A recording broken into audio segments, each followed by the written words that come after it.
Don't you want the story twice? Have no fear, the studio say remake so. Intro music's coming in.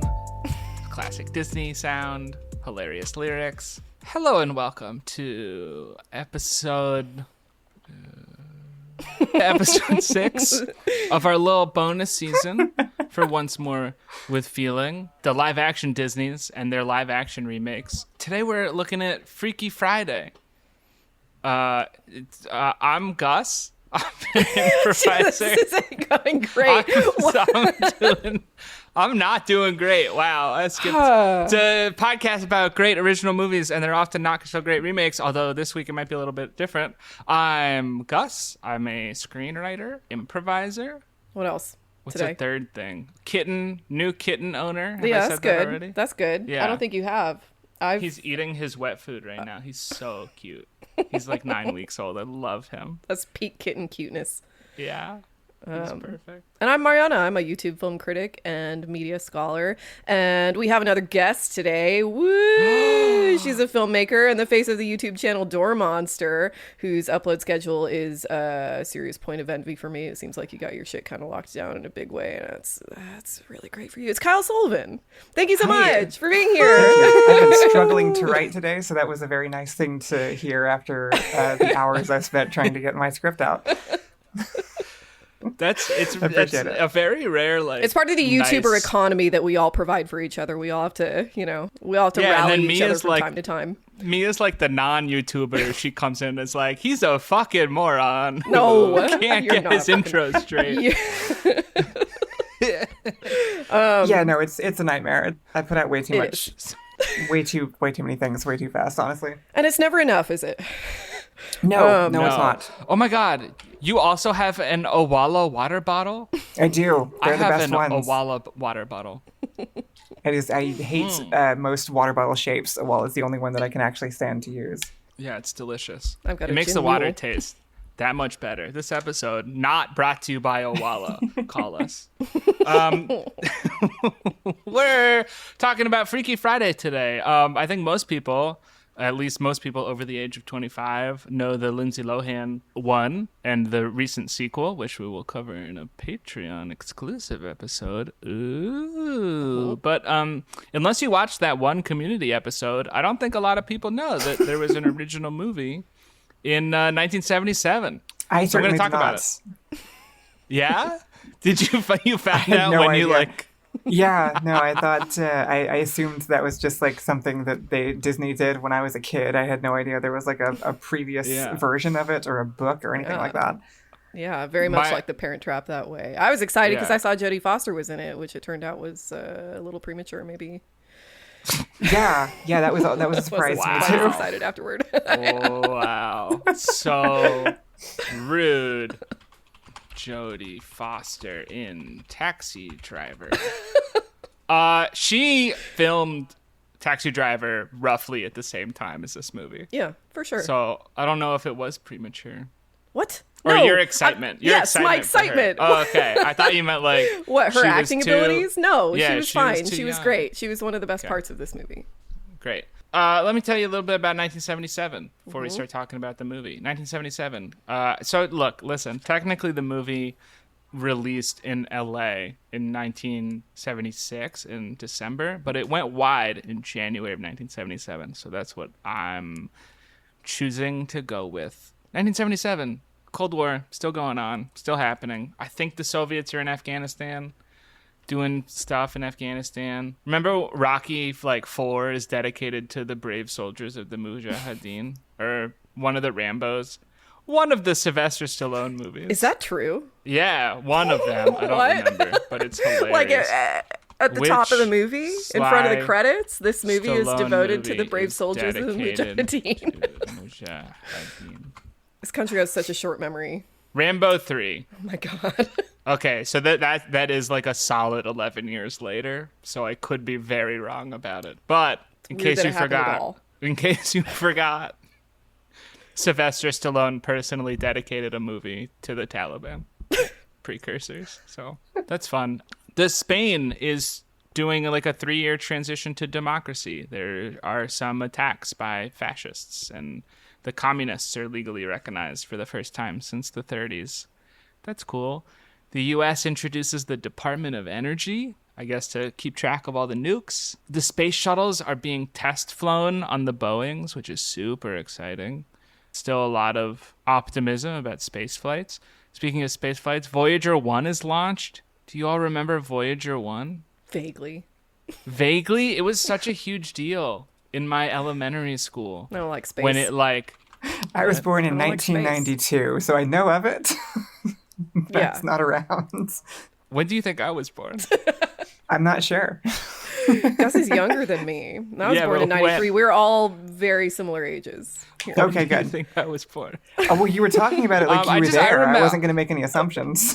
Oh, I wish. That would have been so cool. No, I remember because it like He's just a fan. took so long to go and it like kept existing. And I remember like hearing about it in like 4th grade. I do remember it being like one of the hot topics of all my like space books that I had when I was in elementary school. That was always like one of the Yeah. more recent, cooler accomplishments that we had done.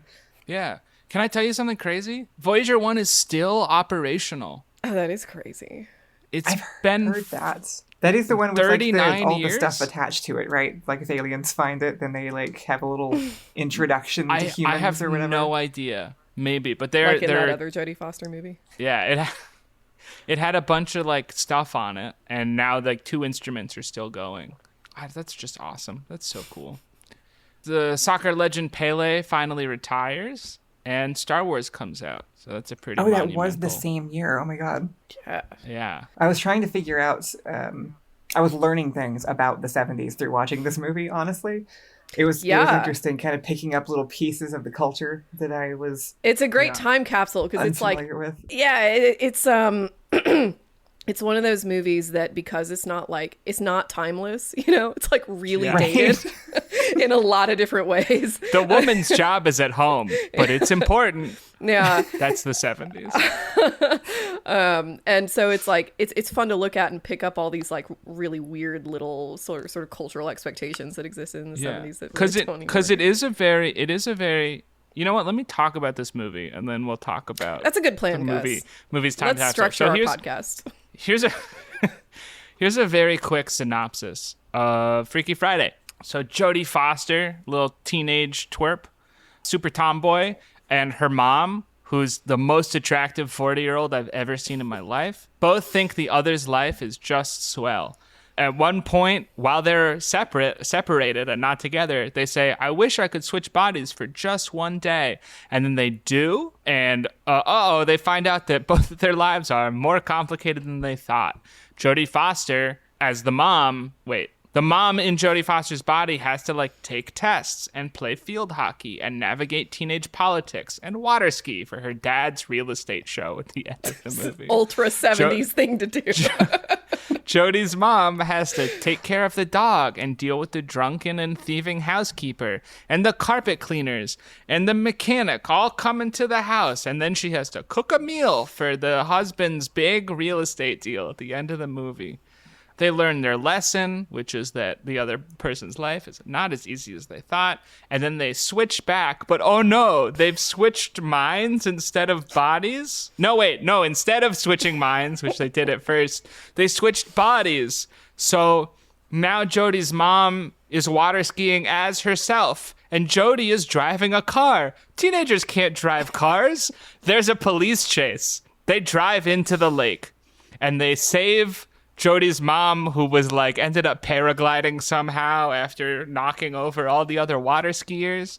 And the dad makes his big sale, and everything's good until right at the end of the movie, the dad and the son are like, your life is so simple. I wish I could live in your body for just one day. And then Jodie and her mom scream, no!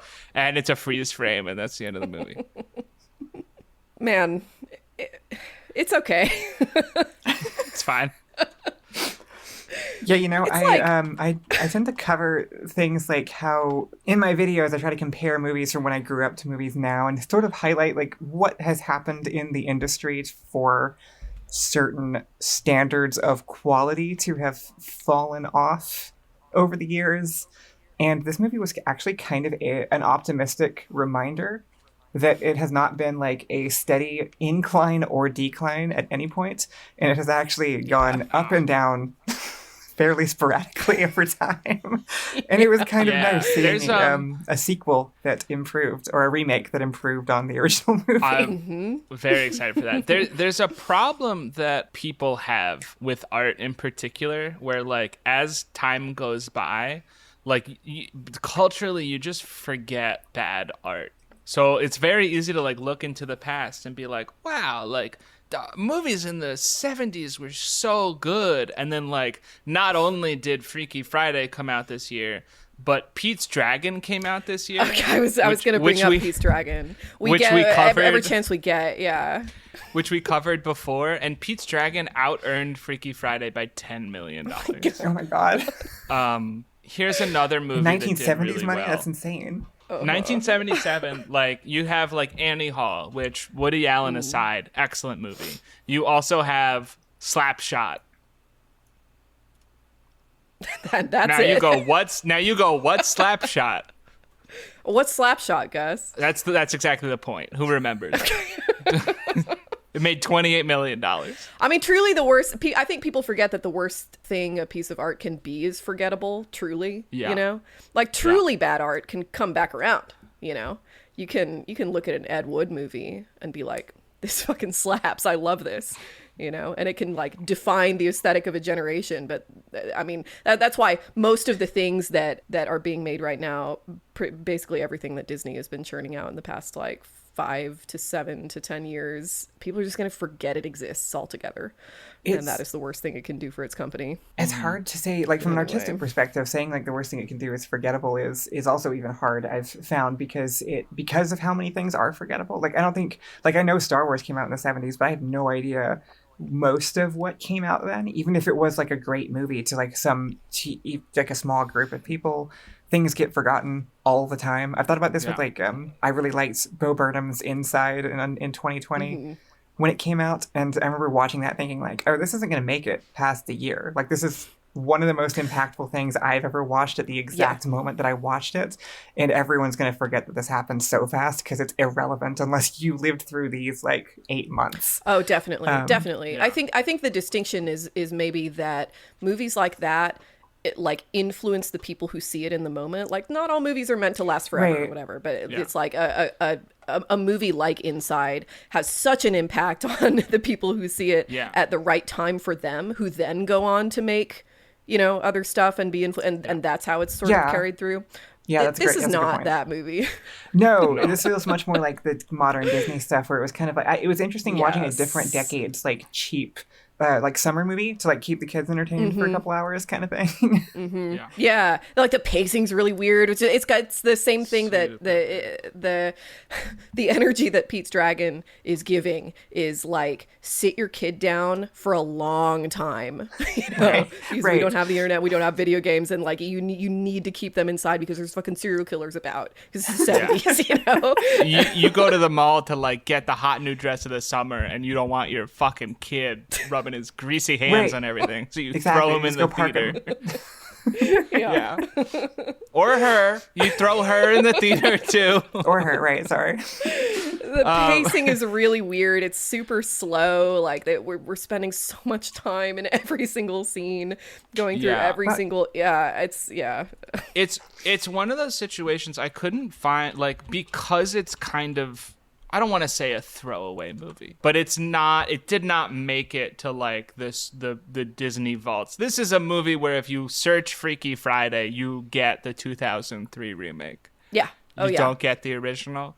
So I couldn't find a lot of like production elements of this movie other than like, you know, it's based on a book that was written in 1972 by the person who wrote the screenplay. Oh, now you would think. Well, that explains some questions I had, actually. Well, you would think that means that, the book and the movie are very similar. No. The book is all from the point of view of Annabelle, who just randomly finds herself in her mom's body at one point. Annabelle's body disappears. And Annabelle in her mom's body thinks that Annabelle the kid is also still her. But then Annabelle like disappears for the rest of the book, and then at the end it turns out that like the mom is in Annabelle's body, and she did it on purpose to make Annabelle understand like everything she had to go She through. did what on Oh, purpose? weird. How did she Switched switch their them? bodies. But how? According to Wikipedia, through some unspecified means. Okay. Mom magic. Sure. Also, like, there's a mysterious teen beauty who like kidnaps the ape face, but the mysterious teen beauty is the mom in Annabelle's body who has gotten her braces off. Okay.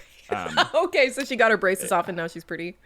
Yeah. So there's see. some elements that are the same, which like, you know, but it's very different. And of course the whole ending is not in the book. They don't I water could ski. not, in the yeah. book. They don't water ski in the book. They don't crash a bug into the water.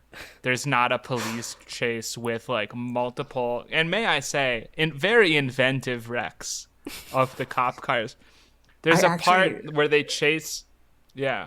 I were you saying? was impressed with some, like the actual choreography of the chase scene was kind of impressive in a couple parts, but it was so Really good. so weird how it just like changed genres at some point. Yeah, and then didn't stop. It didn't stop. My wife was sitting next to me, like not paying attention, playing a game while I was watching the movie, and then like what felt like 20 minutes later was like, how is this still going on?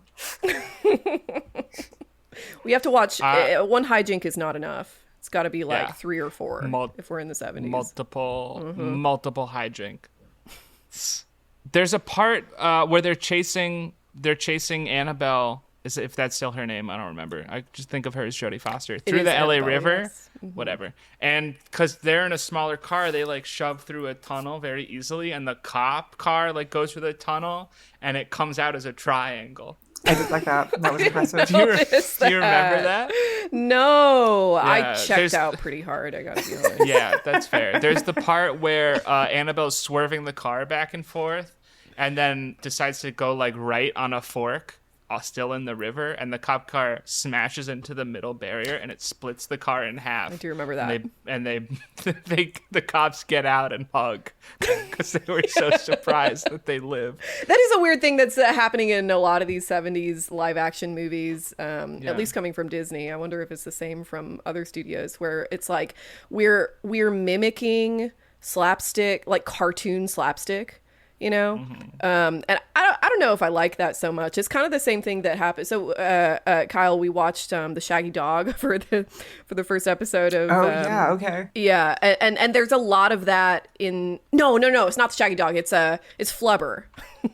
You remember one of my big complaints with Flubber is that like they were doing all this slapstick comedy that would in real life kill you dead, like bowling balls being maintain that dropped that's from a not a couple flaw. miles. I understand what they're doing. I don't like it. It's not nice to watch, you know. Whatever. And it seems like the film industry figured out pretty fast that there's a real limit to how much slapstick you can do in real life in a movie and still maintain the coherence of it. Flubber has no more slapstick than Home Alone. No, but it's a different kind of slapstick. We already talked about this. People can go Yeah, listen to well, that. let's This is really making me relitigate. realize, though, like how much of this there was back then. Like this was like the big entertainment thing. Still was like clown shit, basically. Like, is this a? Can we swear? Yeah.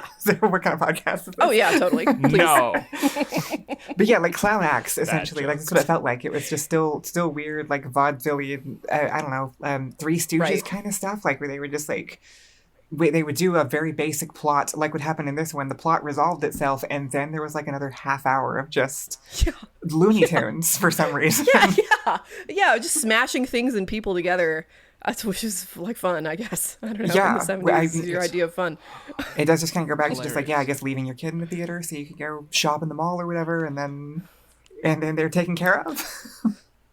Not to derail, but I want to talk about this movie as a time capsule Oh, totally. because this, I think, like a lot of Disney movies from the time, present a very, I don't remember the fancy word, but like normal view of like American life. normal, naturalized, like accepted, like Yeah. broadly accepted Yeah. view. You know, this is not a movie like Annie Hall, which is gonna show like weed and stuff Right. like that. They never you go know? too far off base. I think Yeah, we this used is to... the Oh, I'm sorry. Go ahead. you're allowed to like finish your yeah, statements. you're the when guest. I You stop always get talking. right of way. Yeah, Okay, fair enough. My friends and I used to talk about how the Disney always has like will push just as far as is socially acceptable on any kind of yeah. touchy subject or anything, so that it is kind of like a really good measuring stick of where we were at different points based on like how far they're Yeah. willing to go on each individual thing. Even- It's like you can tell, yeah, like this Yeah. was the acceptable range of feminism in 1977 based on the things they are saying in this movie. Yeah, Yeah, and like which- the fact that this movie, I don't know, the gender dynamics in it are really weird to me, like precisely because it's so normalized. Like I think that the fact that it is that everything is so like kind of aggressively normal. Yeah, and this was written by a woman. Oh yeah, Just great, good for her. FYI, just so we know. It's just that it's like it's really not trying to challenge anybody who watches it. This like the Right. stakes are super low. Like it's this movie is just basically a series of, I don't know, cute hypotheticals. Nothing about their relationship with each other is really explored, which is a huge difference from the new one, you know? But then also at the same time, like, I think it's super interesting how Jodie Foster in this movie is such a non-binary little darling, you know? Yeah. I know. She's so... She's so obviously not straight to me. you know? She's Oh, yeah. she's the kind of tomboy who ends up just a boy a little bit later in life.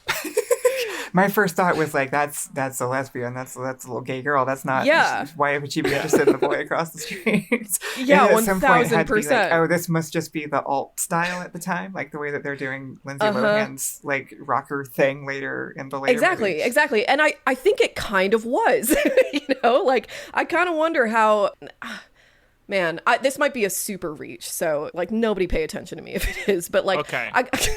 like the kind of attention that was being given toward like social justice issues and especially, you know, queerness of any kind, like we're kind of going through a transition at this point between like ultra repression and more of a, I don't know, more pride, for lack of a better word, you know, through the 80s and up through today. And I kind of wonder how much, because there was a lot of like gender nonconformity in the 70s, and I wonder how much of that was like, let's take advantage of this newness of expression that's allowed.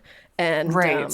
you know, Well, they're Yeah. pretty clearly like showing us too that that's like considered a younger generation thing. Like all the kids are acting that way, but then the parents are like the most basically so like 1950s nuclear family, like most Exactly. classic depiction of a housewife I think I've ever seen. Reminded me Yeah. of like Sue Storm Yeah. from the Fantastic Four, kind of like not very flattering. I thought she was not a smart character for the most part. Yeah. right, so was, they like, have to juggling a balance lot of these things, two, right, yeah, so they have to balance these two aspects of like, it's really great to be a homemaker, and we all understand that that's like a real job that requires real effort and whatever, and you Yeah. should respect all the stay-at-home moms, but also it's like, isn't it great that this new and so like that's great. I guess, you know, that's good kids content for the time. I suppose it's a good Right. good I guess lesson, so. but it also, there's no conflict at all, you know. It's an extremely like suburban story, even though it is very obviously shot in Los Angeles, California. Yes, yeah. Are they explicitly in LA? I don't way they are in the know new if one? they're explicitly in LA, but they do drive through the LA River. Right, they do have the Definitely. river car chase. Yeah. Yeah, the So, I don't I also know. I don't say this often about things, but I kind of feel like they did like the male characters a little dirty. Like the dad is not an appealing character either, and I assume that was like No. to sort of Yeah, he's an highlight idiot. the like He- girl powerness Uh-huh. of the movie and stuff. But they really made. I hate him to very- see this new woke bullshit where the dad is Right. always stupid. Oh yeah, I'm sure people complained. 1977. I wonder if that's like, because it is such like a sitcom trope to have like the fat idiot business dad and like the super hot That's a good point. wife. And as I've as I've previously stated, Barbara Mills, gorgeous. I think that's her name. Is that the end of your thought? Well, I'm wondering, like, I'm just wondering, because I think I don't want to, I was looking up Mary Rogers, the writer of both the book and the movie. She wrote a lot of kid stuff, kid things and kid songs and kid musicals, and not to denigrate children's work, but I don't know if there's like the most sort of deep thought put into that thing. So, and this is a very like surface read of Freaky Friday, but like I think the reason the dad's such a jackass is because the daughter thinks he's so great, and then she turns into the mom and is like, wait a second, That's like true. as That is a there's through that line line here, that's huh? like, as a daddy he's great, and as a husband he's a dick. That's a paraphrase. Yeah. They didn't she say dick in She this does call him movie. a misogynist pig, though, She which does. is She pretty does. serious. That's true. Yeah, that's interesting. I always also try to kind of glean the perspective of the people making it. It's interesting that the screenplay was written by the same woman that wrote the book, because to me that means that she probably that's wasn't weird. really involved in the actual production process much past the writing of the first draft of the script. Most likely she wrote like the initial screenplay, and then I'm guessing the director and some of the other male filmmakers took it and ran with it, and that's why we did end up with some weird things like the recurring daughter calling him daddy inside her mom's body joke and things of that nature. A few lingering shots that I think even for the weren't really risque by our standards, but in the 70s we're like, okay, this is a fan service shot of the mother. I can tell based on the way that they've got the camera positioned or the amount of time they're spending on it. And it worked. It was just clearly the intention. Oh, yeah. And Oh, that was- Barbara Harris, not Barbara Mills. I don't know who that is. Okay. I just thought that was interesting. You can still definitely see that, like, even though it was I don't know, trying to hit all of its feminist talking points, still also trying to appeal to, I guess, the fathers in the audience, or maybe just the filmmakers didn't care, and that was what they were interested in. Maybe some adults in the audience. Yeah, or maybe the filmmakers didn't care, which, good for them. I like it when there's adult humor in kids' movies. That's always nice. And then also, there's always, like, in the past, it's like they have slightly different cultural norms than we do. For instance, sure. and I only thinking of this because I mentioned Annie Hall like 3 times. In Manhattan, Woody Harrelson, no, wrong guy. Woody Allen, who's like at the time like 35, 40 and playing a person of his age, is dating a 14-year-old, and it's not shown as weird in the movie. Well, Woody Allen was also directing the movie, right? Yeah, but he's a self-aware-ish, neurotic But I think goofball. Woody Allen is also a narcissist pretty clearly. And I think that, like, this is one of the things about 70s filmmaking, that's true of every era, but Oh, sorry, 17-year-old. oh, that's a My bad. little better. It's a little better. The culture is driven by people who are making the stuff. And the 70s, for all the good stuff that was coming out of that era, it was also one of the most abusive times in the film industry. Right, you know? yeah, absolutely. Like the people who ran the film industry and the directors who were given leeway to kind of shape the culture of the day were like pretty bad people. So I think that Yeah. it's definitely not all about how much money can the studio make, which is like weird to think about comparing it to how bad so many movies are now, when being concerned with that sort of thing and not offending people is their first priority. And now everything's bad in a different way, Right. Like I'm glad that maybe people are getting abused less in some ways, but it's just it's another kind of, I don't know. All of it's a mess. I feel like we can move on to the next movie. I was going to the say, new one? actually, I think what I've learned from this process of watching both of these movies is really just how far the art form has come in a few decades, because they mostly made Yeah, the same thing true. again, but they did such a better job. It's I so was- much better. I was asked by a friend who Mariana, but I'm not going to say his name for privacy purposes.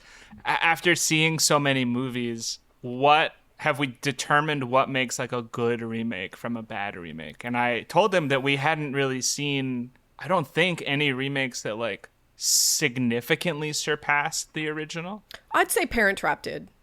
I think Parent Trap's much better Parent than the Trap original, yeah. kind of surpassed it for me, but this one definitely did. And we'll talk about it right after I thank a bunch of patrons. Thank you, patrons.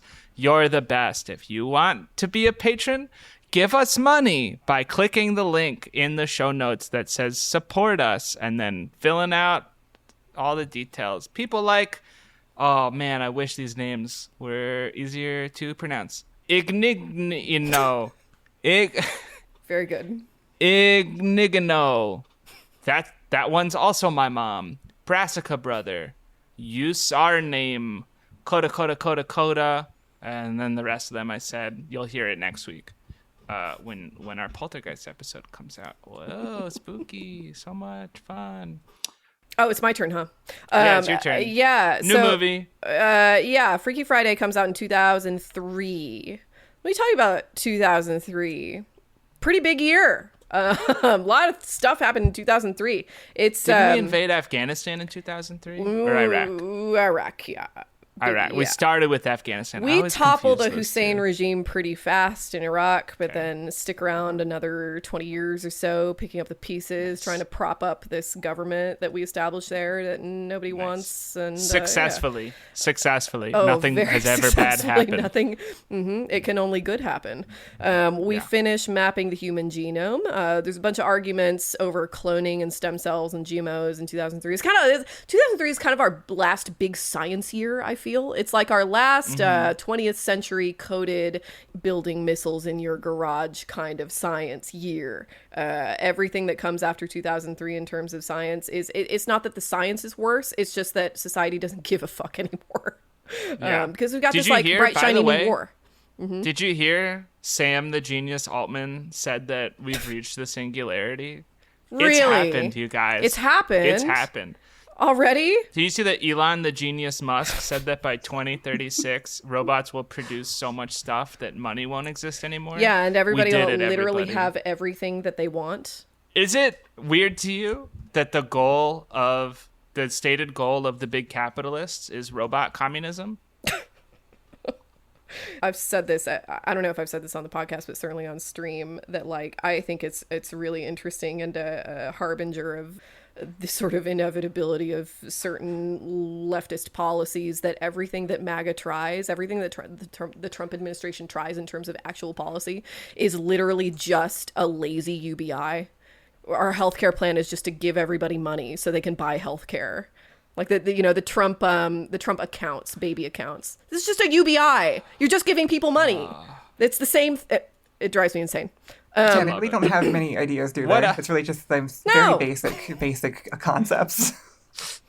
They default to this kind of populism that is the kind of populism high schoolers confront when they're first noticing how unfair the world is, and either go like super hard right, which is MAGA, or maybe they're a little smarter and think of maybe things they're more smarter holistically. and then they agree with us. Yeah, exactly. Because we're all geniuses.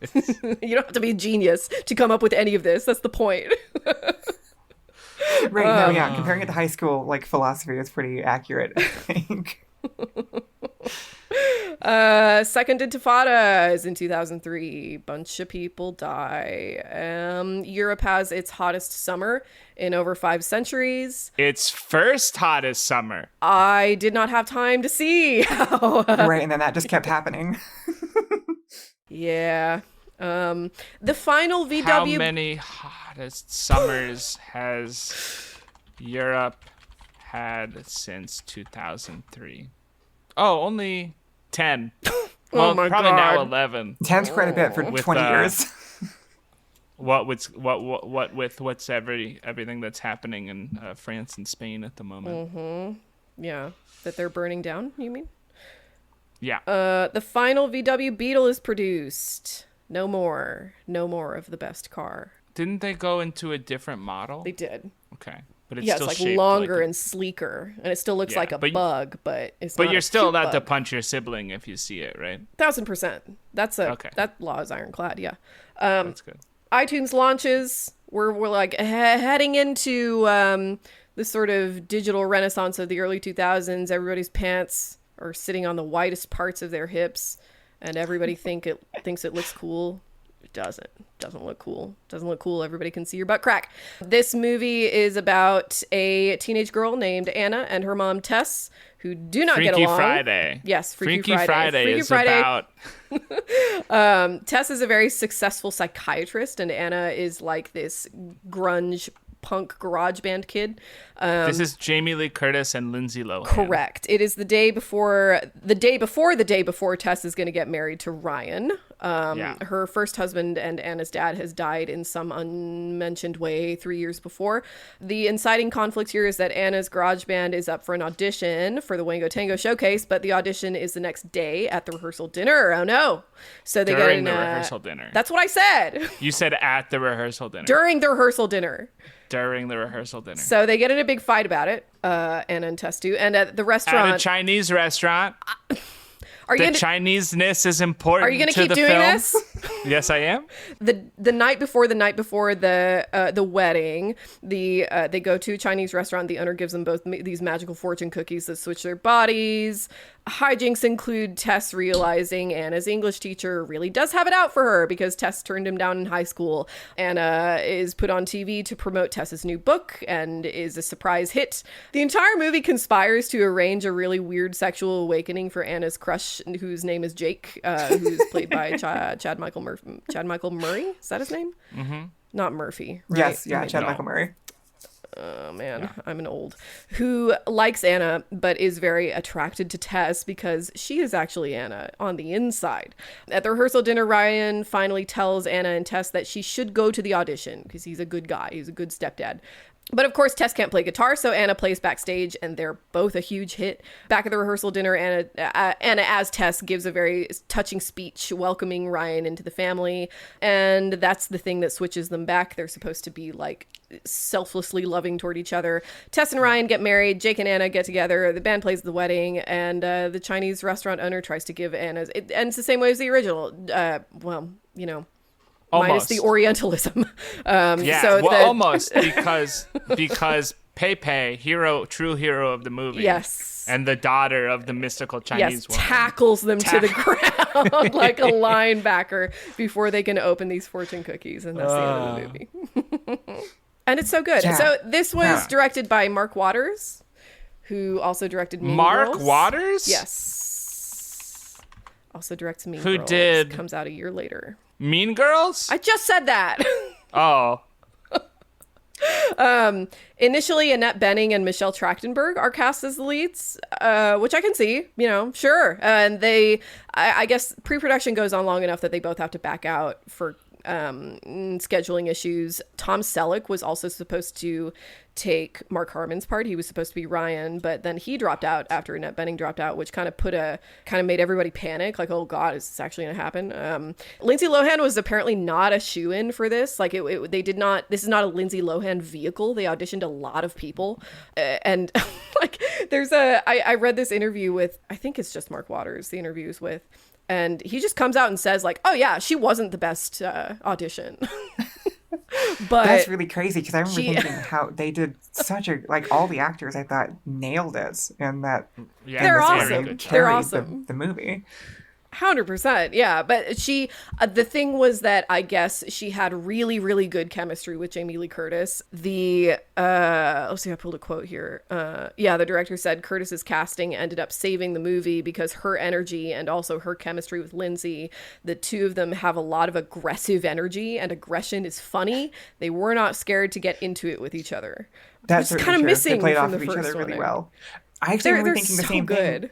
Watching the first one, the mother and daughter barely interact with each other. Like, they have the little They don't establishing interact at the after very they beginning. switch. Yeah, right, and then that's it. They're just like away in each other's lives for the whole day, but then they never like talk or do anything, and then they just kind of switch back at the end because they say the wish backwards.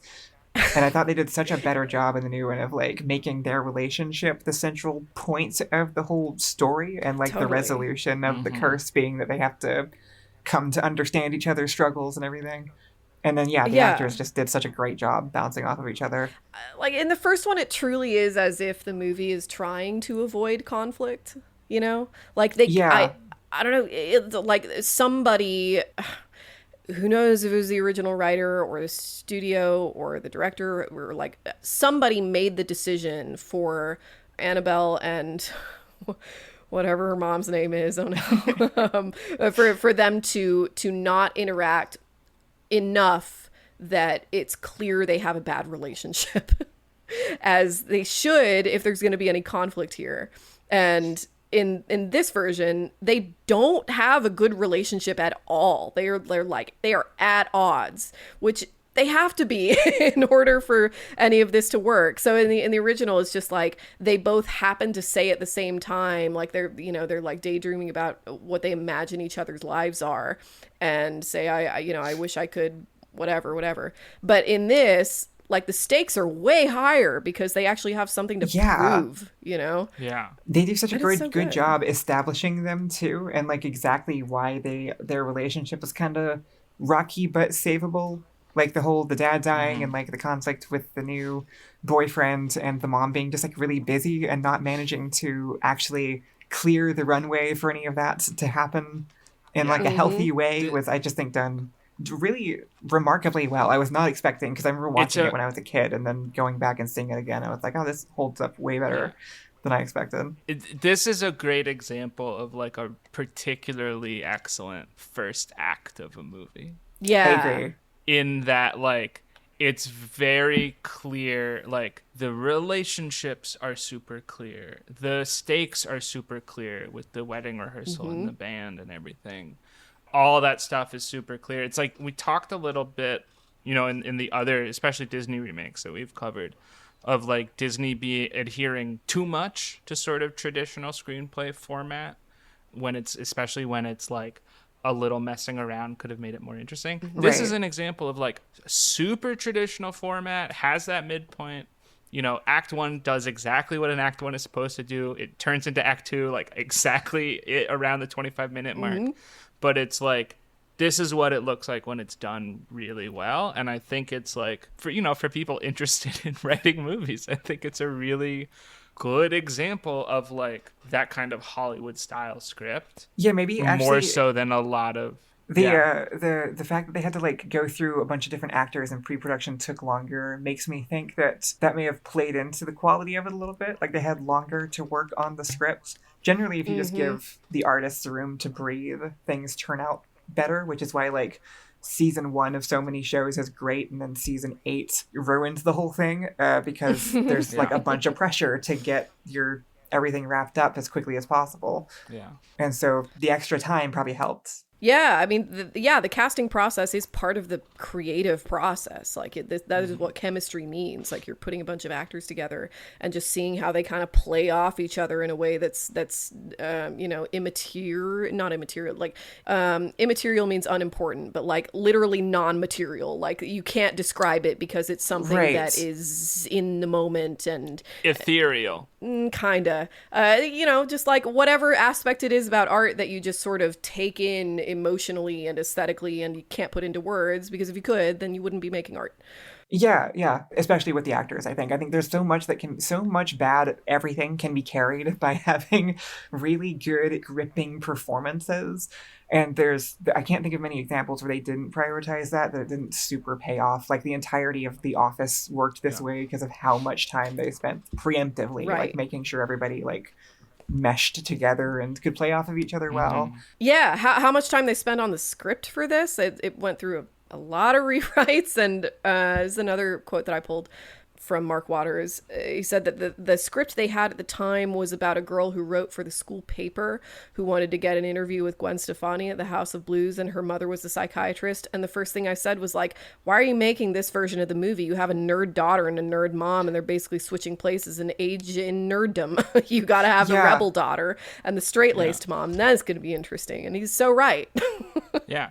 Well, the original movie had a nerd daughter, not a nerd daughter, but had like that was one of the weird things about the original one is like, despite being super tomboy, like the character is still very like, oh no, I can't drive. I don't have my license yet. Yeah, she's still a That's good true. kid. I think Yeah. they didn't really have like they kind of lost the thread on who the character was supposed to be in the first movie because I thought she was like this kind of rebellious tomboyish character, and it's like, oh, she's in band and an expert at 2 sports and is so good at school that she's making the teachers doubt their ability as teachers. Who is this child? Yeah.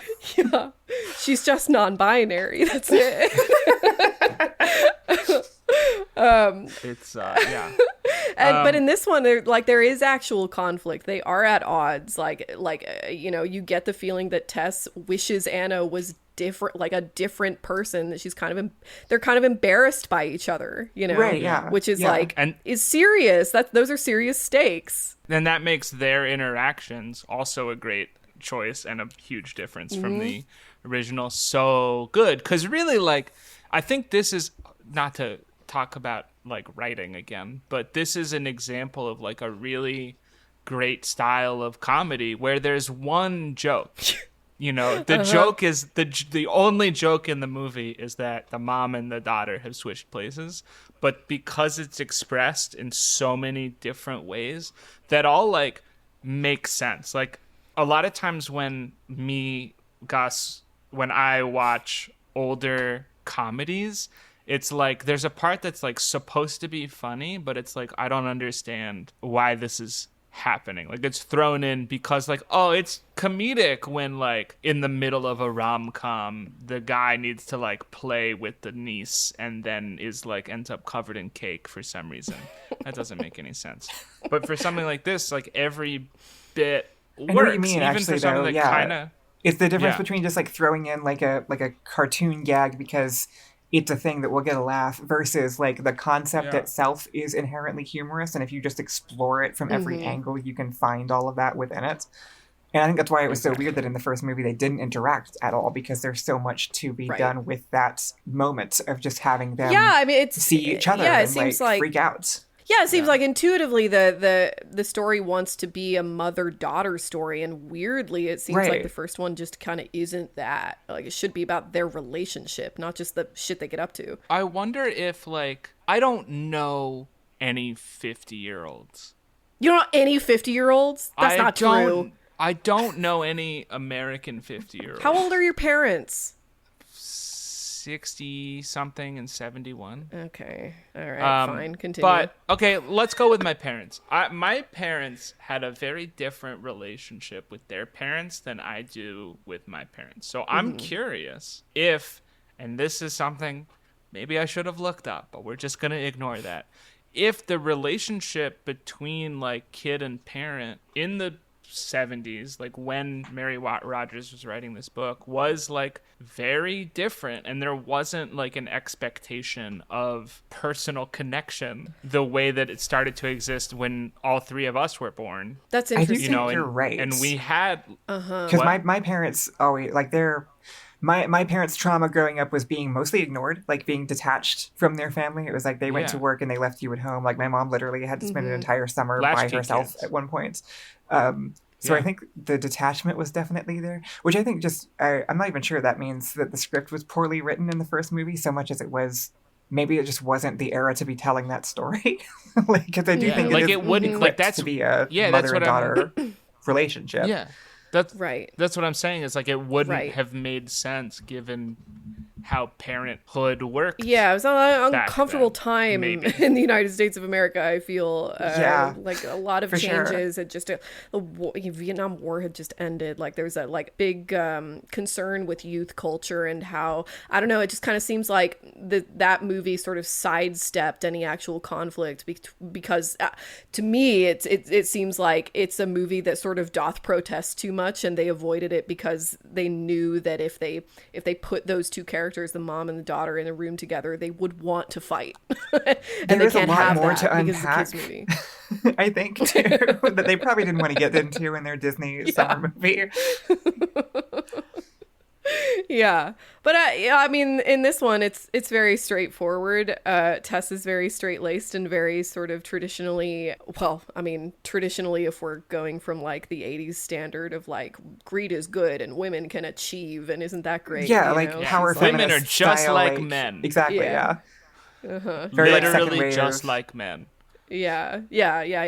So she's like, Anything a man can do, a woman can also do. She just might need 2 more phones. yeah. And so like, it's interesting to me that clearly the conflict that wants to be in the original one is about gender, and the conflict that actually is in the new one is about authority, and you know, the nature of authority, and how you know, how that comes out in a parent-child relationship, and what kind of common ground you can find.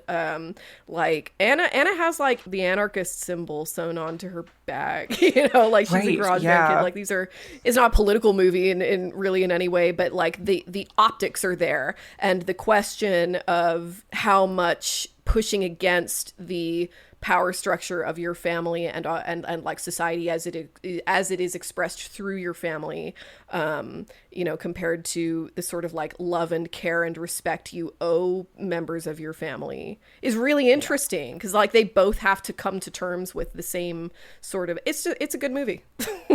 It's true. Is it racist that I like the Chinese characters a lot? It's unfortunate that that's the direction they went, because I do think that's It the is. most poorly aged part of the movie. Every other part I can just like gush over and it's fine, and then that one part is I there. know. I think it was a oversight of a decision. I think those actors also fucking brought it though. Like I think they 100%. Yeah. So that mother and daughter were completely believable too, and like did their shenanigans so well that I was like, okay, They fine. were. This is just the characters. They're just like that. I'm just not going to. yeah. So I think within context, it is not racist for you to like that aspect of it. Thank you. But yeah, it's definitely a very white person perspective to be like, I'm at Oh, a Chinese 100%, restaurant yeah. and getting cursed by a fortune cookie. Yeah, and it was like kind of dated for the time. Like when I was reading reviews for this, you know, everybody loved this movie. Everybody thought it was really good, and it made a bunch of money, and Accurately. that's great. But the one thing people had like took issue with was like, maybe we can stop doing this like Asian mysticism thing. It's getting a little strange. you Right. know? I could see that being kind of one of the last straws, actually. I felt a little dated. I did really like the very strong implication that the grandma or the mom, the Asian Chinese mom, does this all the time. Oh, I know, anytime, anytime she sees 2 white people arguing, she busts out the fortune cookies. Just added a lot in a very fun way to the world of the movie.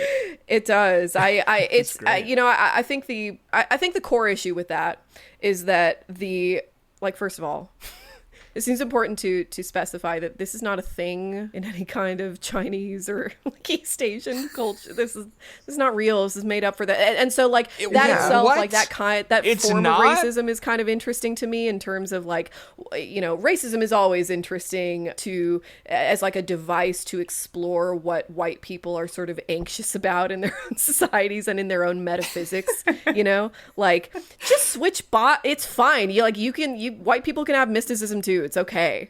You know, Yeah. like I appreciate you the attempt clearly are to in- provide an explanation for where it came from instead of them just being like, I wish I could be in the other right. body. Oh or yeah, whatever. totally.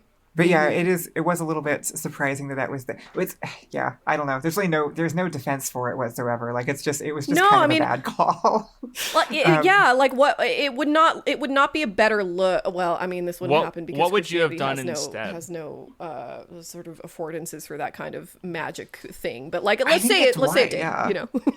Because I was Yeah. even thinking, I just watched Obsession finally this last week, and it was so good. I really loved that they brought back the just like buying some weird magic item from like a knickknack Yeah. shop trope. But thinking back on it, I think that's usually racist too. Like in older movies, it wasn't in Dude. this one, but usually it's like, you know, a guy with a turban selling incense or something, and then It he buys is. a- You just made something click so hard for me, which like I just made a movie. I just made a video about like comparing Obsession and Backrooms and how they're like kind of doing a similar thing. Okay. And It's a good the video. similar thing that I think they're doing is this like commentary on commerce and commodity items, and I think the thing that you made click for me is that like that is white people mysticism. Like we ascribe Right. so much intention to the market that like they That just is become sort interesting. of packaged. Yeah, and so like white people mysticism is when you go buy a thing that like has some kind of Yeah. weird magic And then you attached can't to get it. through to their customer service because they're just some poor guy being paid to like take a Yeah. call from his house and he can't help you at all. Yeah. Yeah. I was making some banger comments and you guys weren't reacting. I was like, "What's What? going on? I'm so Why are sorry they being that- so rude?" I muted myself. Well done, Gus. Even 30 episodes in, I'm still a dumbass sometimes. Incredible. What did you say? Anything important? Oh God, it was like you said like something. It was like white people can be mystical too, and then I said only if they're pagan, which was great. It's I guess that is kind of what Yeah. they lean toward, right? Like the obsession Mm-hmm. one Yeah. was like a sage stick or something. Like it was like that kind of yeah, it's a willow. Vague. The one Right. wish, One wish willow. Yeah. In Wicker Man, you know they're mystical and pagan. Midsummer, super mystical, very pagan. Yeah, it's just that there's a weird. Witch. I swear to God, Sort Gus. of. It's so there's such an old style of Christian that it's basically pagan. I mean, That's it's true. like there's just such a Yeah. strange sort of wall between white people and their own mysticism because Christianity and commerce both have just sort of eaten it whole. And No, yeah, that's so yeah, anyway. absolutely. We've squeezed all that out. So anything that's like yeah. that could be accessed has to be from before all of that, which all wasn't Christian. Mm-hmm. Christian just kind of just consumed all of the other individual beliefs. Right. So we And end that up seems going like back a- to just like Irish or something. Like that's where the Yeah. that's where the influence comes from. It seems like I mean, so much of racism is so rooted in jealousy, and it seems like that's a sort of core point of jealousy that a lot of Yeah. sort of mainstream white society has Yeah. for non-white We don't cultures. get the where it's like, magic. oh, yeah, why do they get to be they get to have like cool magic and spells and stuff, and we don't? It's the closest thing we have. The closest thing white people, as a half-white myself, I think I can speak to this. Like, the closest thing we have is Catholicism, just because all the iconography is so metal. I You know? love That can be pretty Catholicism. spooky itself too. Like It's that's so- a good source Yeah, oh yeah. if you use it I right. took a class on Roman religion in college, and it focused on kind of like early empire to mid empire style religion. I was like, this is literally Catholicism. It was. I love the Catholics. I love the saints. Saint Francis is my favorite. He's the best saint. Yeah, The Franciscans are the best Catholics. I did a Godfather thing one time. I had to carry a lit candle across the room. I have never felt more pagan in my life. It was incredible. There's a lot of pagan shit baked into Catholicism, It's especially gorgeous. exported Catholicism. That's why it's the best Christian. No offense. I agree.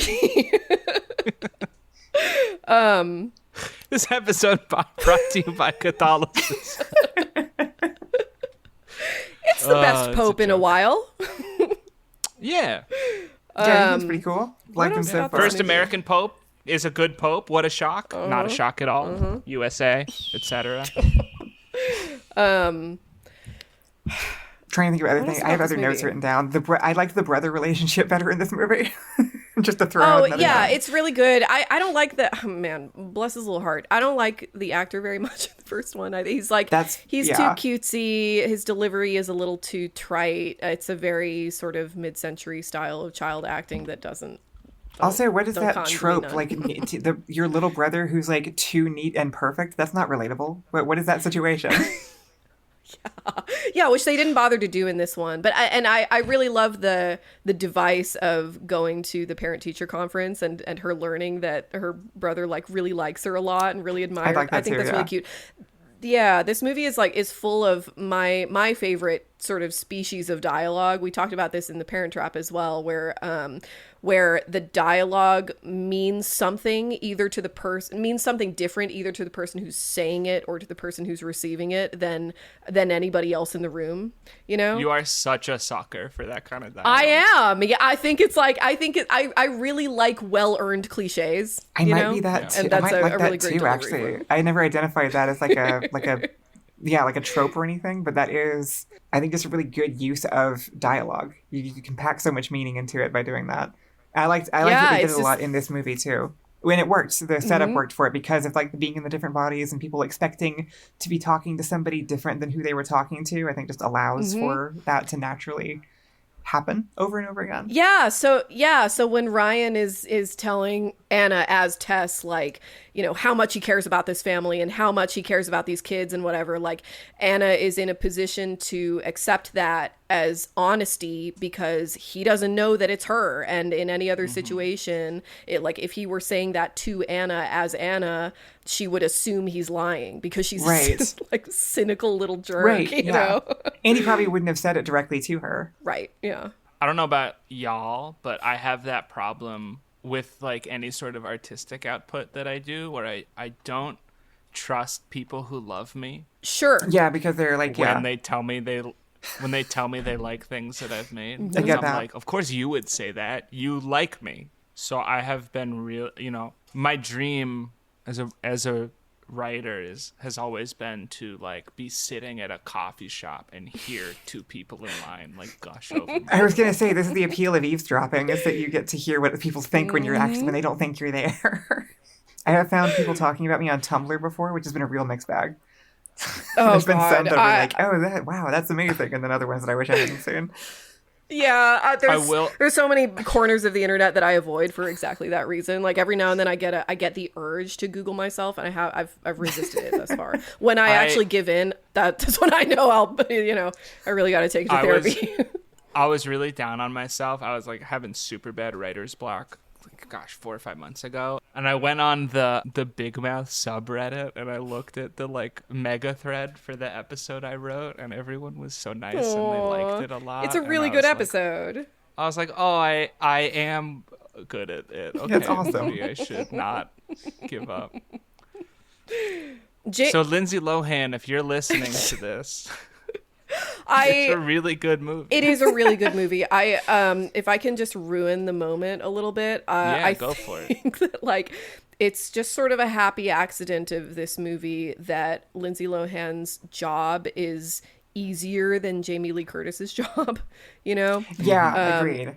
Jamie Lee Curtis is kind of the star of this movie, and Lindsay Lohan is like she has to act like kind of a just sort of a stuck-up snoot the whole time, which is, I think, much easier for her to do. And I know she respects the craft of acting a lot, and more power to her. But Jamie Lee Curtis is just so good. She makes everything land so well. She's such a good physical actor, you know. Oh my god, yeah. The physicality So and this is something hopefully I bring up when we do our Patreon, when we talk about Freakier Friday, exclusive Patreon episode.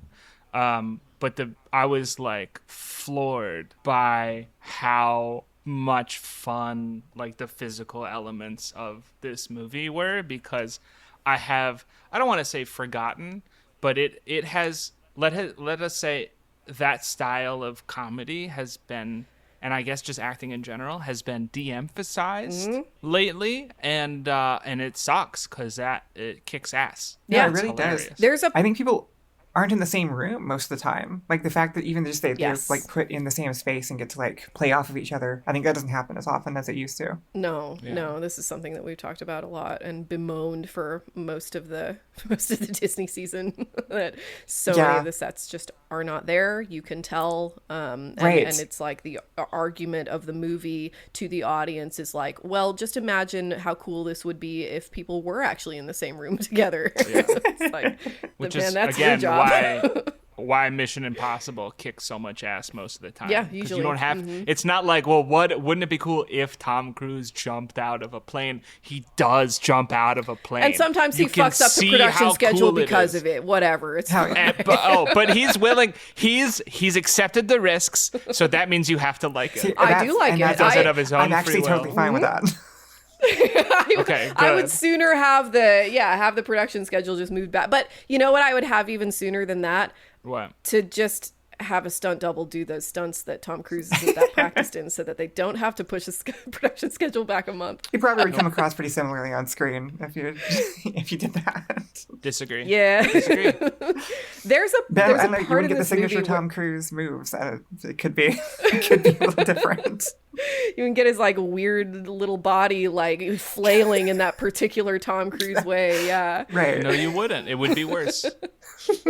There's a shot in this movie where Jamie Lee Curtis is trying very hard to avoid any kisses from Ryan, who is her Oh. stepfather. It's really funny. So funny, and she's She like, does like a flip Yeah, over the she- couch.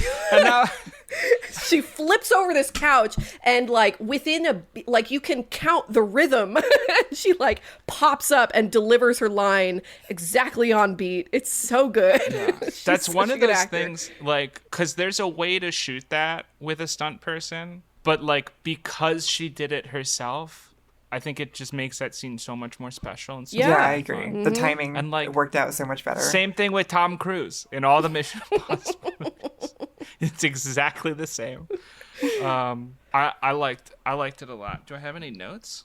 One of my notes was I don't know if all the music is 70s covers, but a lot of them are, and I think that's very cute that they're all like it's 70s music, but it's just modernized. And also the garage band songs fucking slap, and I remember those being played nonstop. Oh, they're baller AF. Yeah.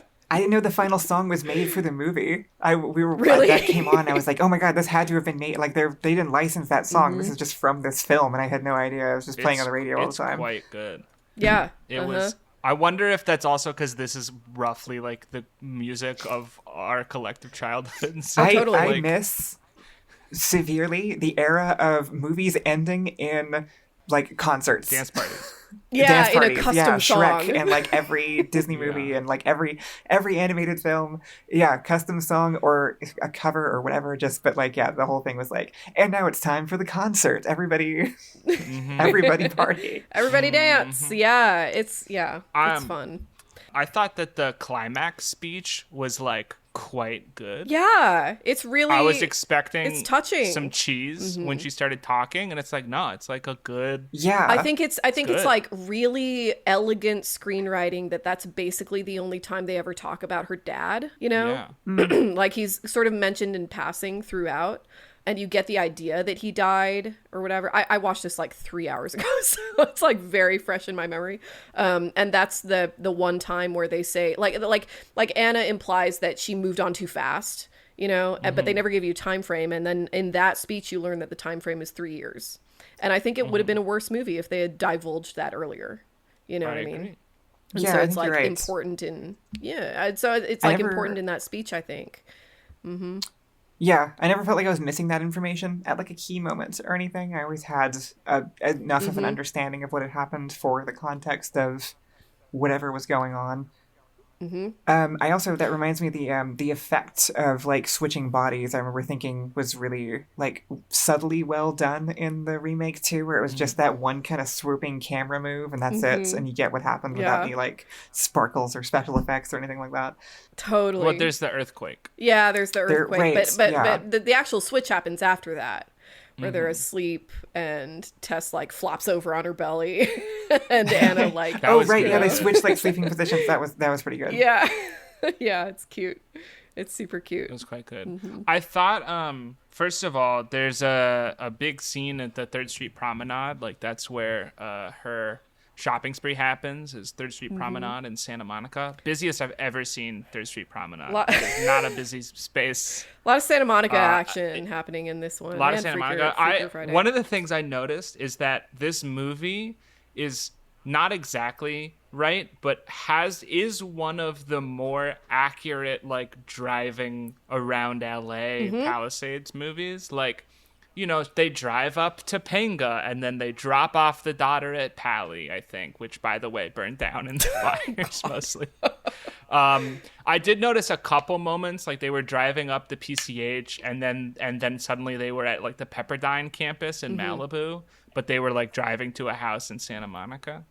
It's a rare movie where LA is playing itself, you know? Yeah. And they're not being annoying about it. No, they're not which being is annoying great. about it. It is just a solid LA movie. Yeah. I miss that city. Anything else? That poor boy Chad Michael Murray really went through it. He really went through it.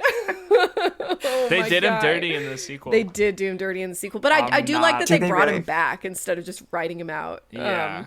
Here's a spoiler, guys. Here's a spoiler for the Patreon exclusive episode. They made him obsessed with Tess. They did. Wait, as this like almost 40-year-old man. that does seem. Which led to one good joke at the end of the film. Which we will not tell you. No. You have to listen. in my head canon, this episode is for why that. they broke up. Where like, you know, it's Oh, just for like sure. this situation. I don't think that's Yeah, right. headcanon. I think that's heavily implied. There's by no way the that was mo- gonna by like the go sequel. smoothly. No, of course not. But it's like the implication that the movie is trying to give you is that like, oh, he's in love with who Anna is on the inside, and it's no, he just loves Right. MILFs is what's happening. No, he He's was just really, discovering this really about into himself. her. Like, I mean, at least like he's gonna be into her when she gets older, I guess. But like I guess, but was pursuing her mother, not her. Pretty. yeah, and like straightforwardly. it seems almost it seems like kind of important for the sort of, I don't know, like the sort of emergent quality of the movie that nobody can really foresee, that like Chad Michael Murray and Jamie Lee Curtis have such better chemistry than Chad Michael Murray and Lindsay Lohan. Yeah, you know? absolutely. And that's like a problem for the movie technically, but it does add a bit, like it's good when you just allow the movie to sort of unfold the way it wants to. Yeah. And that is one aspect of it. That's true. What else? Anything? Who else? What else? Where else? Why else? I think I've gone through all my notes. When else? How else? Which else? I think that's pretty much all I got. Me too. It's a better We can wrap it movie. up. It's better. It's the rare remake that is better than the original, full stop. I Yeah. don't think anybody could argue otherwise. Nope. Yeah, no, they did. They just took the original concept and really adapted it into a proper Yeah. like so theme very well. yeah. Yeah. Absolutely. So to answer my friend's question of like, what do we think? And Kyle, feel free to weigh in on this. What do we think makes a successful remake? This is the first time we've versus an talked about this at unsuccessful all remake? on this podcast. Well, because it's the first time we've had like a clearly, obviously, fully superior remake. I still disagree. I think the Parent Trap is better than the original Parent I Trap. think But I Parent think Trap- the difference I is think New clearer Parent here. Trap is better, but I don't think like old Parent Trap doesn't have something to offer. Oh yeah, I agree. I think I don't. No offense to young Jodie Foster, I don't see a point in watching the original Freaky I Friday. agree. Yeah, I would agree. It was not a specifically enriching experience. It was educational for the sake of comparing the two of them. I think what made such a difference is that a lot of the work was done in making the first one. When they remade it, they clearly used a lot of the ideas and even some of the pacing from the original movie. There were lots of things where, like, because I watched them out of order. I watched the remake first and then went back and watched the original. And I was like, the whole time was like, oh, that's where they got that from. The ending gag is the same. There's all these like kind of little tiny thematic elements that like make a reappearance later on. Yeah, they're respectful to the original for sure. They are. And I think that might be just because they recognize that some of it was usable and that work had been done by artists before them.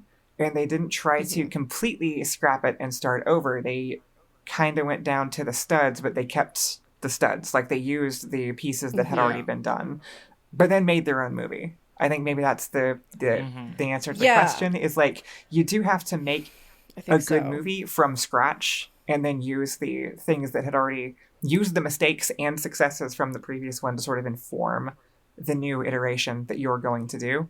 I actually think it's not really a remake situation, but I kind of think this is why Spider-Man ends up never quite being terrible, because everybody just keeps rebuilding on whatever the Yeah. people did before. Yeah. Oh, it's so Yeah. true. Well, I mean, yeah, Spider-Man is my favorite superhero, and like the reason why Spider-Man is my favorite superhero is because Spider-Man always knows what it's about, and what it is about is the experience of having, or at least I guess like the moral fable of having every excuse to be a terrible person and choosing not to be. And I think Right. that's like that is the one aspect that's carried through every single Spider-Man adaptation that's ever been made, and so yeah, I think that's the rule for a good remake, is that like you have to find the theme that wanted to be told, or that was told successfully in the original, and carry it through to the new one in a way that is like that man, it's gonna boil it down to something that's as incomprehensible as just like make it good but like just like that it has to be an earnest exploration of what a previous generation's interpretation of a particular theme was, that is the same when so many other things have changed in Right. the intervening You have to- years, you know? You have to make a good movie, and also you have to understand your source material, I guess, to make it like really, really oversimplified. Like make sure you understand the thing that you're referencing, and then set about making your and then don't lean on the fact that one was successful already. Yeah. I think it's really, here's my take, and it goes a little bit back to even like the having the initial like idea of the remake, which is something needs to have changed culturally that is like that creates value in actually telling the story again. And this was one of the big criticisms we've had, because we've done at this point now all of the animated remakes for Disney in the podcast. All the animated Disney remakes, most of the live action Disney remakes. And now we're a couple like horror into our horror season. A huge problem with the animated remakes is like there's nothing additive there. There's no difference. Nothing at in all. It's telling. pure nostalgia, and it's not There's even no- it's not even obvious what the nostalgia is for. It's just like, hey, Yeah. here's this thing you recognize. Yeah. Hey, remember Aladdin? Now there's a person. Right, yeah. No, I think that's a and really I good think- point. Yeah, and I think what this does really well, and what I imagine like something like A Star Is Born does really well, though I haven't seen it yet, and probably what some of the other remakes that will actually, You know like, what, Gus? do A Star Is like- Born might be worth its own mini season. There have been so many remakes. Okay, 'cause of there's that 4 of yeah. them. Yeah, we should do that. Is that like we talked about a little bit, like the parent-child relationship has changed enough since the 70s that it is now I think interesting again. Yeah, I agree. To- I think to that is a really look good at point. Like, what yeah, goes on. re-looking at it within the new context makes a lot of sense Yeah. compared to just telling the same Yeah. story, but again. Yeah, we talked about Poltergeist last week, and that was a big failing of the new one. I feel that Yeah. Poltergeist is so much a story about technology and like the economic backing of the like nuclear family in America, and there's a story to tell about that in a remake, I think, but if you're gonna tell a Poltergeist story in a 2020s context, or even a 2010s context, it must be about the internet. Yeah, like it 'cause simply then- must exactly. be. There's Technology is still and- scary, but it's new technology, and it's scary in different Yes. ways, and that makes Yeah. sense. Yeah. Not to bring it back to Spider-Man, Yeah. but I always end up bringing it back to Spider-Man. But I also think that's why, like, it's every time it's like, okay, well, now we have Gen Z. What's that Peter Parker look like? Like, you just keep doing it over and over again. Totally. Yeah, I'm curious what do you think of the Tom Holland Spider-Man? Who's your favorite Spider-Man? Favorite is Andrew Garfield, which I think is probably controversial. It is controversial. I like all of them, but he's my favorite one. I like the Tom Holland ones within their position. I think they suffer a little bit from having to be part of the larger MCU on occasion, but I think I don't know, Spider-Man fans just love Spider-Man, so they always just do a kick-ass job no matter what their limitations Spider-Man's are, honestly. awesome. Yeah. Can I say something that's not very controversial? The worst part of every Marvel movie is how it has to connect to the broader MCU. Oh, I but like we're all Black so Panther excited 2. for Doomsday, aren't we, folks? I like Black Panther 2 so much, too. and then they would be like, and remember 5 years ago when everybody disappeared? I was like, God.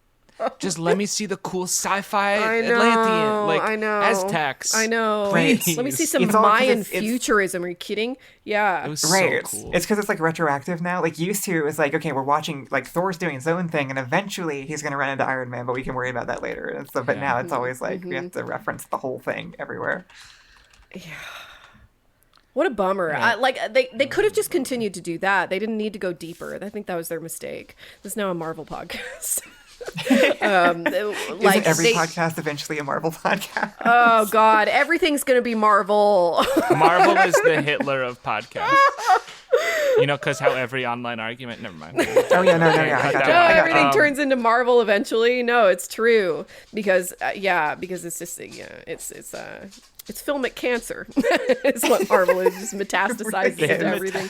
Which is really a shame because this is a whole conversation I could go into. I loved it when it was happening. I got to grow up with it. It was great. Me I got sick of too. it. I wish it would go Yeah. now, but Everything And through I will Endgame, say- yeah. Mm-hmm.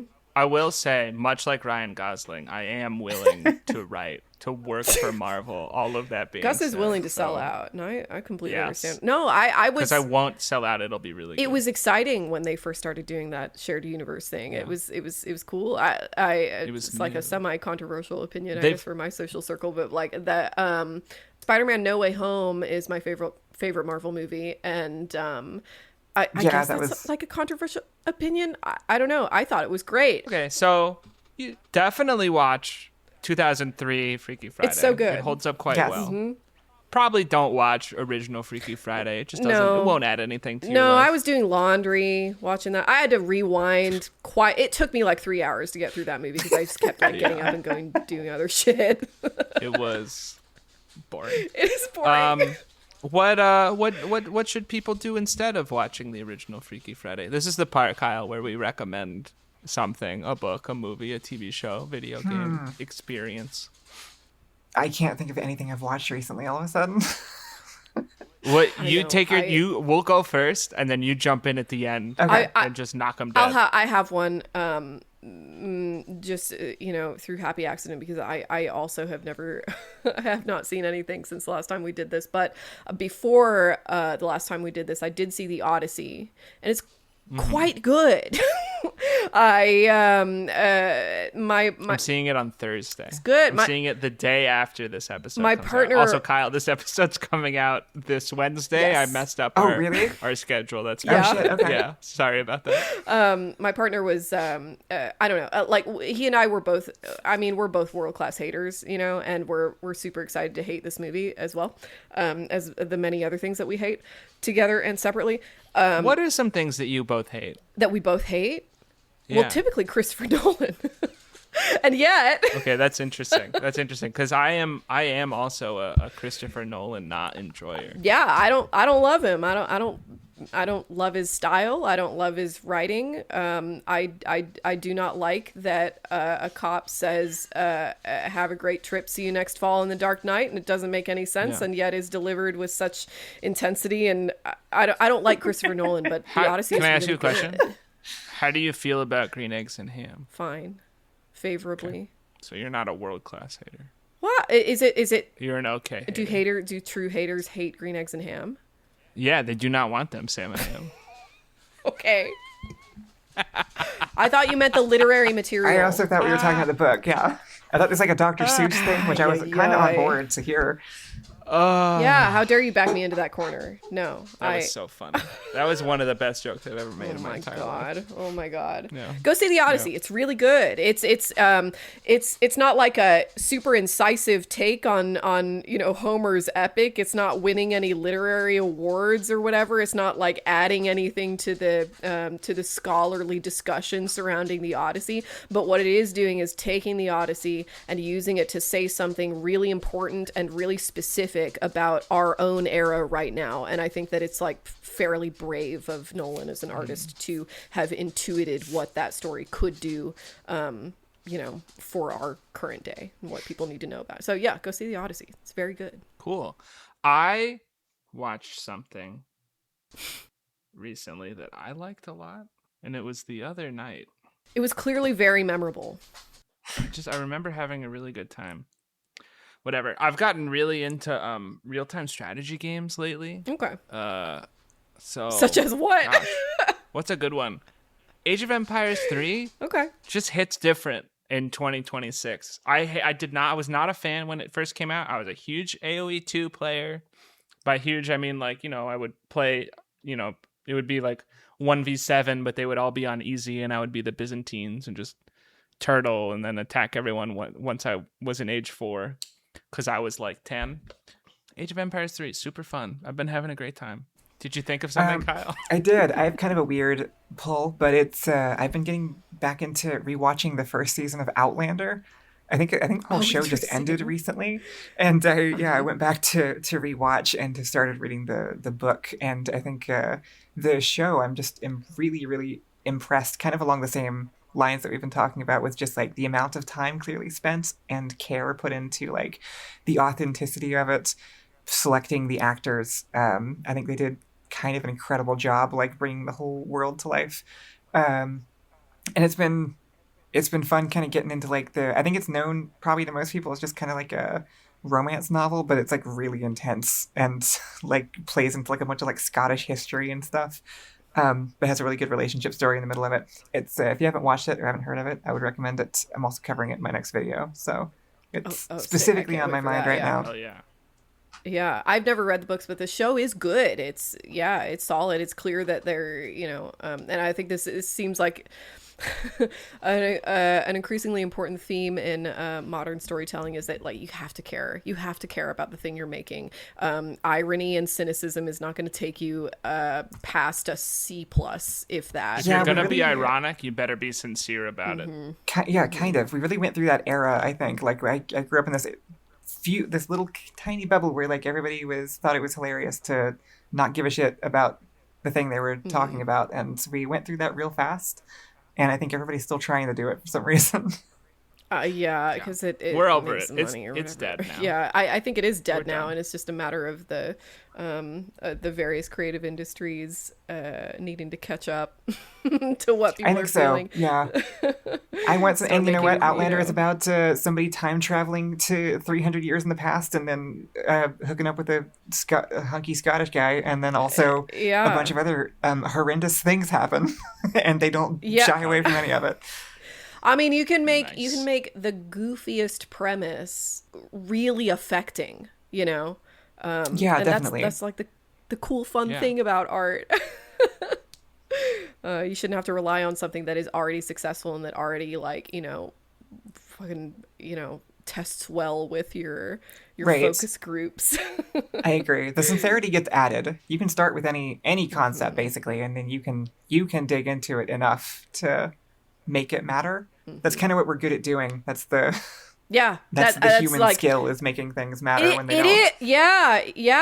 Like human beings just love to make meaning. We love to make things mean things. We're really good at it. It's like kind of the only thing that we're uniquely good at. So we should do it more exactly. often. Kyle, thank you so much for coming on this episode of Once More with Vino. Yeah, the thank you for podcast having about me. Kyle. great original movies, and they're often not so great remakes, although in this case a solidly better remake than the original. Finally. Finally. Where can people find you? Me, you can find on a YouTube channel called Door Monster. There is lots and lots of videos. I've been doing stuff for like 10 years at this point. And I yeah. currently do video essays on media analysis, and I try to put out one a month. And YouTube has a subscribe button that doesn't work, so you kind of have to just check in occasionally. Yeah. Hell yeah. Yeah. Door Monster. If anybody, you have way more subscribers than me, so I feel like it's like, kind of uncouth of me to be like, oh, go look at this channel, Door. But if anybody is, familiar with my stuff and likes my stuff and is not familiar with Door Monster, you will like. I'm Kyle's sure it's, stuff. but you know what? It's Numbers good on the shit. internet are actually just meaningless. So, like, yeah, if there's, I'd be happy to take any new people. We also used to do like comedy sketches, and it's a whole different audience now. So, Nice. Sick. Okay. Okay. Jamie Lee Curtis, pretty good Bye. actor. I'm gonna go Gus. check out more of her movies. What? Oh yeah, Jamie What'd you say? Curtis is great. What'd you say, Gus? Because you for? have to do the outro. You did the outro. No, I didn't. Oh, the rest of the outro. Oh my god. Oh. You've done this so many times now that I don't know whether it's on purpose or not. But I know you, and I know it's not on purpose. Not an no, accident. It's not on purpose, but it's also not on purpose. You don't care It's right on in purpose. the middle. It's right in the middle where I intentionally don't learn it because I think it's funnier if I fuck it up. Thanks for listening to the podcast. Like Mariana said, if you want to support us, you can find us on Patreon, which is linked in the show notes, where you can get access to some bonus episodes, to the Discord, a lot of talking about Odyssey. I've been trying to help someone with their script idea. That's been fun. You can also follow us on Blue Sky, Instagram. I think we post on TikTok, YouTube, all that good stuff. If you also want to help us besides that and don't want to give us any money, subscribe, like, comment, various engagement things. Call an ex that you haven't talked to in like 5 years and just be like thinking about you because I listened to this latest episode from Once More With You don't have to and then respond. link our episode. Yeah, you don't have to respond. Hope you're well. But you know she's well because you stalked her on Instagram. You creep. That's a great way to grow the audience. You could buy a One Wish Willow and wish for eternal success for Once More With Feeling, a podcast about great original movies and also not so great remakes. But make sure you phrase it so that we don't die. Because that would be a bummer. I like living. I'm just afraid of the other one. Anyway, bye now. Now it's okay. Outro music. Too often stripped of love, just LIP and buzz once more with feeling. When you're out of fresh